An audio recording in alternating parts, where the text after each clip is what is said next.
ఇంకొక వాదన కూడా వస్తుంది ప్రజల వైపు నుంచి. అంటే గూండాలకు, రౌడీలకి ఎవరైతే వాళ్ళకి కొమ్ము కాస్తుంది చట్టాలు గాని, కోర్టులు గాని. దాంతో పాటు ఎవరైతే 35 సంవత్సరాలుగా ఎక్కడ కూడా అవినీతి చేయని ఏబీ వెంకటేశ్వరరావు లాంటి వ్యక్తుల కేసులు సిట్ ఆల్రెడీ ఆయనకి ఓకే చేసింది. ఆయన్ని తీసుకోమని చెప్పినా గాని ఇంకా మూలన పడేసిన పరిస్థితి. న్యాయస్థానాల పట్ల ప్రజలకి నమ్మకం పోతుంది అనుకోవచ్చా ఇలాంటి చర్యల వల్ల? జ్యుడిషియరీ మీద మనం కామెంట్ చేయకూడదు.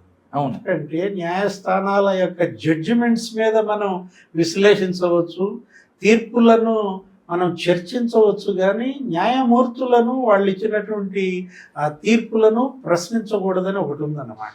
ఇప్పుడు ఇవాళ ఏబి వెంకటేశ్వరరావు ఆయన ఒక కేస్ స్టడీ. ఏంటి? Senior most IPS officer, DGP కావాల్సినటువంటి వ్యక్తి అన్నమాట.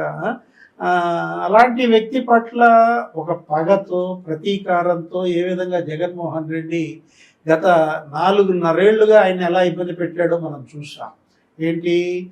జగన్మోహన్ రెడ్డి ఒకళ్ళ పైన పగబట్టాడంటే ఏ స్థాయిలో ప్రతీకారం తీర్చుకుంటాడు అనే దానికి దృష్టాంతమే ఏబి వెంకటేశ్వరరావు అన్నమాట. ఇవాళ ఆయన పైన 2 సార్లు సస్పెండ్ చేయడం ఏంటి?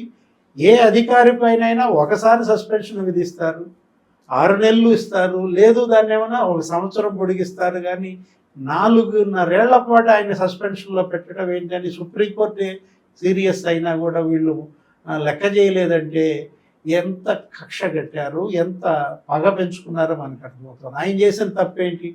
ఇవాళ క్యాట్ ఆయన్ని చేర్చుకోమని ఆదేశించింది, ఆయన పైన అభియోగాలన్నీ తీసేయమని. అలాంటి క్యాట్ ఆదేశాలను కూడా లెక్క చేయకుండా క్యాట్ ఇచ్చినటువంటి తీర్పును సిఎస్ జవహర్ రెడ్డి ఈసీకి పంపకుండా ఎవరికి పంపించారు? సీఎంకి పంపించారు. తద్వారా సిఎస్ జవహర్ రెడ్డి కూడా గీత దాటాడు. సీఎం గారేమో దానిపైన అప్పీల్కి వెళ్ళమనటం, దానిపైన మరి కోర్టులో కూడా జడ్జిమెంట్ ఏమైనా వచ్చింది, జడ్జిమెంట్ కూడా ఏదో రిజర్వ్ చేసినట్టుగా మనం చూసాం. ఈలోపు ఆయన ఇంకొక 4-5 రోజుల్లో రిటైర్మెంట్ కాబోతున్నాడు. ఏది? రేపు 31వ తారీఖుతో ఆయన విరమణ.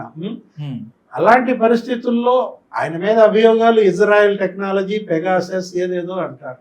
ఎక్విప్మెంట్ కొన్నారా, తీసుకొచ్చారా పరికరాలు? ఒక పరికరం తీసుకురాలేదు. ₹1 ఖర్చు పెట్టారా? ₹1 ఖర్చు చేయలేదు. అంటే లేని ఖర్చు, కొనని పరికరాలకు తీవ్రమైనటువంటి నేరాభియోగాలు అతని పైన మోపి కేవలం ఏంటంటే ఒక కులమనో లేకపోతే ఒక పార్టీకి ఆయన ఏదో వెల్విషర్గా ఉన్నాడనో, ఆయన ఏంటి, ఆయన ఇంటెలిజెన్స్ చీఫ్గా ముఖ్యమంత్రికి ఇవ్వాల్సినటువంటి సమాచారం ఇస్తుంటారు. ప్రతిరోజు ముఖ్యమంత్రికి అక్కడ ఉన్నటువంటి ఐఎన్పిఆర్ కమిషనరు, ఆ ఇంటెలిజెన్స్ చీఫ్ వెళ్ళి ఆ రోజు రాజకీయ పరిణామాల గురించి, ఆ రోజు శాంతి భద్రతల గురించి ముఖ్యమంత్రికి ఉదయాన్నే 8 గంటలకు తెలియజేస్తారు. అది వాళ్ళ డ్యూటీలో భాగం.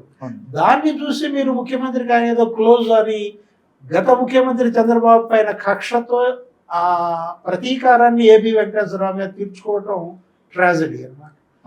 ఇప్పుడు కోర్టులు ఈ విధంగా ఏది ఒక నిజాయితీపరుడైనటువంటి అధికారి పట్ల ఒక నిర్దయతో కూడినటువంటి పాలకుడి యొక్క ప్రతీకారాన్ని కనీసం గమనించకపోవడం, ఆ తప్పుని సరిదిద్దకపోవటం, అది మరి ఘనత వహించినటువంటి ఆ న్యాయమూర్తుల దీనికే మనం వదిలేయాలి.